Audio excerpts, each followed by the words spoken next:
गावची लाईन नाही वेळेवर, बिल मात्र वेळेवर. चौगाण गावात गेल्या काही दिवसांपासून वीज पुरवठ्याचा प्रश्न चांगलाच गंभीर बनत चालला आहे. किरकोळ बिघाड झाला, थोडीशी लाईन गेली की संपूर्ण लाईनच बंद केली जाते. परिणामी गावात तासनतास अंधार राहतो. ही समस्या वारंवार घडत असल्यामुळे नागरिक मात्र हैराण झाले असून त्यांनी संताप व्यक्त केला आहे. दुसरीकडे शेजारील शहरांमध्ये मात्र वीज पुरवठा सुरळीत सुरू असतो. त्यामुळे चौगाण ग्रामस्थांचा सवाल आहे की शहरात लाईन जात नाही, मग फक्त आमच्या गावातच का जाते? वीज नाही म्हणून घरातील कामे खोळंबतात. शेतकऱ्यांना वारंवार शेतीवर जाऊन नाहकच त्रास सोसावा लागतोय.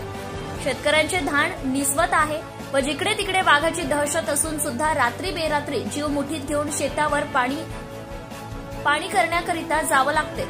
तर दुकानदारांचेही आर्थिक नुकसान होते. विशेषतः सध्या उन्हाळ्याच्या तीव्र झळांमुळे विजेविना राहताना नागरिक त्रस्त झाले आहेत.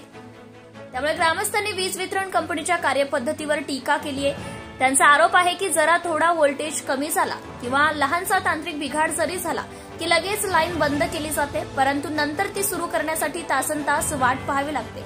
या संदर्भात चौगाण गावातील नागरिकांनी वीज वितरण कार्यालयात जाऊन तक्रारी दाखल केल्या आहेत.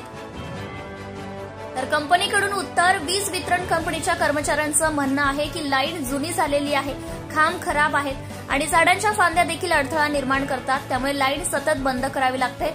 मात्र ग्रामस्थांच्या मते हे कारण नवीन नाही आणि यावर वेळेत उपाय करणे ही त्यांच्या जबाबदारीतच येते. त्यामुळे ग्रामस्थांची आता ठाम मागणी आहे. चौगाण गावातील नागरिकांनी मागणी केली आहे की लाईनची तातडीने दुरुस्ती करावी. शहरासारखाच अखंड वीज पुरवठा गावातही व्हावा. वीज खंडित झाल्यास तात्काळ उपाययोजना व्हाव्यात. चौगाणसारख्या गावांना विजेसारख्या मूलभूत सुविधेसाठी सातत्याने संघर्ष करावा लागतोय, ही अत्यंत दुर्दैवी बाब आहे. आता तरी वीज वितरण यंत्रणेला जाग यावी हीच आता गावकऱ्यांची अपेक्षा आहे. जनता टाइम्स जटा टीव्ही चॅनलसाठी मयूर देवगडे, तालुका प्रतिनिधी, Brahmpuri. Subscribe now and press the bell icon. Never miss an update.